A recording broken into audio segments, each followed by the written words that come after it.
Let me tell you. The excavator's diesel engine wasn't the loudest thing on my dock that morning.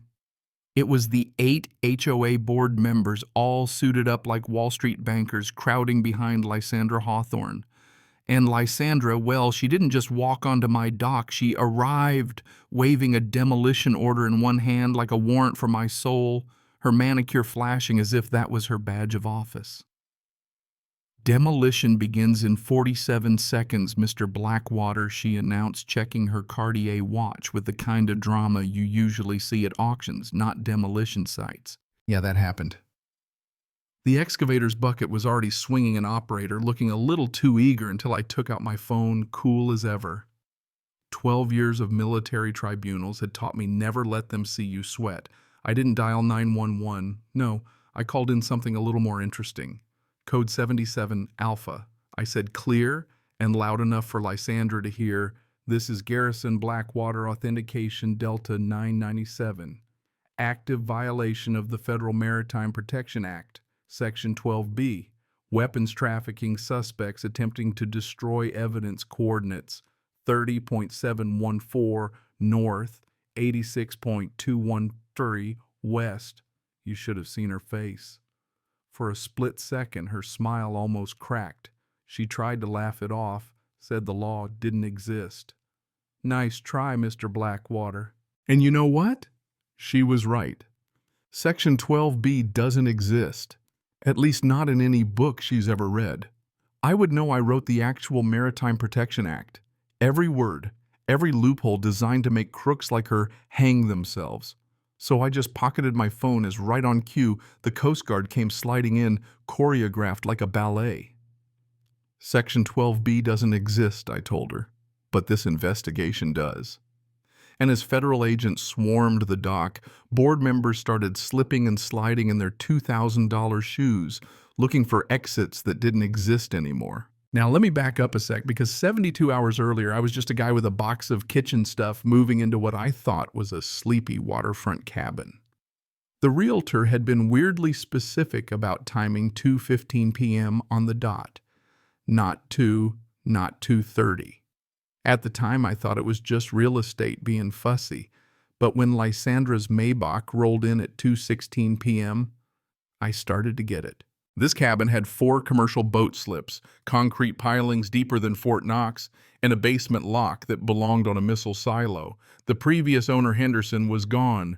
No family, no friends, just a government executive who'd handled the sale with all the warmth of a tax audit. My cover, retired maritime consultant, ex-Navy JAG, with a medical discharge. The scar was real, but the story, well, that's another tale. Testifying against an admiral who'd been selling weapons to the wrong people had given me more than nerve damage. It gave me a lifetime of watching my back. The dock itself was an accusation, 4 empty slips, all business, while the rest of the marina was packed with everything from tuna trawlers to yachts. Reiko Sato, who ran the tuna fleet, gave me a nod at move-in that said, "You're not from around here, but you might last." The harbor master, Dermot, looked like he'd been chiseled out of driftwood. He muttered something about another one and shuffled off. I hadn't even finished unpacking when the parade arrived: Maybach, BMW, Audi, Bentley. Every car a rolling resume. 8 board members stepped out, all moving with the practiced choreography of people who've never actually done a hard day's work. Lysandra led 48 and aging like a bottle of bad Chardonnay, all diamonds and nerves, her husband Magnus at her side. The guy tried to look tough, but he was more managing partner than muscle. They boxed me in on the dock. Lysandra's greeting dripped with the kind of fake warmth you'd expect from a politician or a snake oil salesman. "We need to discuss the immediate cessation of commercial activities at this property." I couldn't help it. I laughed. She didn't like that. "I literally moved in 3 hours ago," I said. "Unless you count unpacking as commerce, I'm not sure what activities you mean." Magnus tried to play the heavy, "We know about the previous owner's operations, the surveillance, the boats." Apparently they knew more than I did. Here's the twist. The HOA they represented didn't even exist until 3 days after my closing. Lysandra had filed the paperwork just to get rid of whoever inherited Henderson's property. She just didn't expect me. I called their bluff, asked about the retroactive covenants, and she dropped Judge Morrison's name like a bomb. He understands community standards. I shot back, state judges can't supersede federal maritime law. Navigable waters. That's federal. Magnus cut me off, trying to sound menacing, but their masks were already slipping. They dug too deep into my background checks that turn up classified military files. Yeah, that's not standard HOA procedure. Right then, Magnus's phone rang, an encrypted sat phone, the kind civilians can't buy. He listened, went pale, whispered something to Lysandra, and just like that, their confidence popped like a balloon. "Consider yourself on notice, Mr. Blackwater," Lysandra said, trying to save face, but her hands were trembling. I stood there watching them retreat, wondering if I'd walked into a war zone or been dropped in on purpose. Turns out, a little of both. 6 hours later, Captain Sato came by with sake, her excuse for a surveillance run. She cut straight to the chase.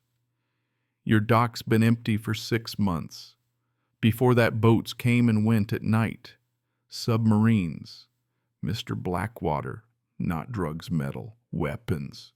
Henderson," she said, "wasn't just a lonely retiree. He was federal, and now I was the wild card nobody could predict. There's no real HOA," she told me. "Lysandra created it to force you out. She knows who you are. And so do the people moving cargo at night." Sleep didn't come easy. Within 12 hours, I was hit with noise complaints, hazardous materials checks, code inspectors, environmental protection, all anonymous, all fake. Classic harassment, psychological ops. By sunrise, I'd been visited by more agencies than most folks see in a lifetime. Someone wanted me out bad, and they had the resources to play dirty. Dermot, the harbor master, showed up next, face-drawn, hands shaking, paperwork too new to be real. "I'm supposed to find violations and condemn your dock," he whispered. "But this thing's built to federal specs. It could take a hurricane." He showed me a report, photos from a dock collapse in Louisiana, not here. "Sign it, but date it wrong," I told him.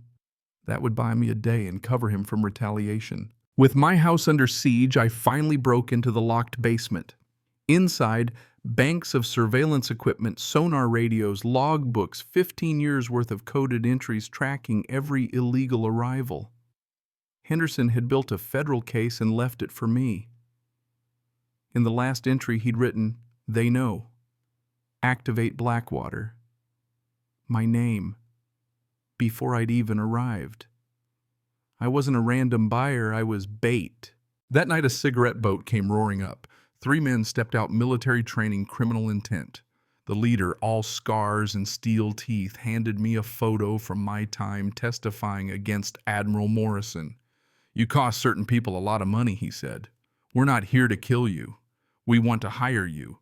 The offer. Look the other way on smuggling and they'd make my problems go away." I told them I'd think about it, bought myself 48 hours. Once they left, I called the only number I'd memorized from witness protection. "I've been activated, haven't I?" I asked. The voice on the other end confirmed what I already suspected. Henderson had set a trap for Lysandra for the smuggling ring for all of them. I was the trigger. The next 36 hours, I set up my own trap, filed a fake renovation notice to close my dock right during the scheduled smuggling run, called Lysandra, called the Ukrainians, made sure everyone thought they had a private meeting on my dock at 2 a.m. Captain Sato got her fleet ready. Dermot got the Coast Guard lined up. When the time came, they all showed up. Lysandra, Magnus, the Ukrainians, even the submarine crew. "Gentlemen, Ms. Hawthorne," I said loud enough for every federal microphone within earshot, "I believe you've all been using my dock for smuggling weapons in violation of federal and international law." Chaos broke loose, guns drawn, shouting, everyone blaming everyone else, until the Coast Guard cutter lit up the dock, sirens blaring, and nets from Sato's tuna boats snapped up the runners. Lysandra demanded a lawyer. I just flashed my federal commission. Special Maritime Prosecutor Garrison Blackwater. I had evidence, confessions, the works. FBI agents popped out of nowhere rounding everyone up. 43 arrests, smugglers, board members, a crooked judge, even 2 state legislators.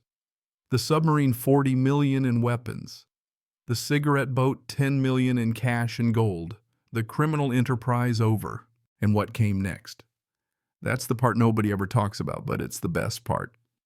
The seized assets funded a harbor community trust, $80 million for education for Sato's fleet for keeping the real working people afloat. The submarine dock became an educational center. The cigarette boat turned into a medical lifeline. Kids learned to sail where traffickers once docked in the dark. Even my basement surveillance room became a federal training center. Lysandra got 45 years. Magnus 30. Judge Morrison 25. The Ukrainians scattered those who weren't already behind bars. For me, law schools wanted lectures. The FBI made a task force out of Henderson's playbook, and the local fishing families put up a plaque, Garrison Blackwater, protector of the working waterfront. Not gonna lie, that one got me. A year later, Lysandra was in Prison Orange, and one of her old board members, Patricia, showed up at my door with files. There's another network. More careful, more dangerous. Will you help? And I realized, yeah, justice never really ends. Each win just hands the torch to the next person willing to fight.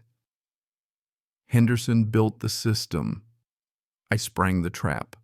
Patricia picked up the cause. So here's the question. What would you do if your quiet retirement turned out to be the front line against international criminals?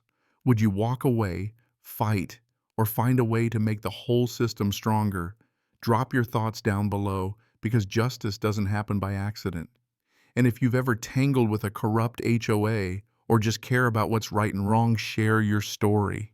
Somebody's always watching the fog. Sometimes that somebody is just a guy standing on his dock ready for the next fight.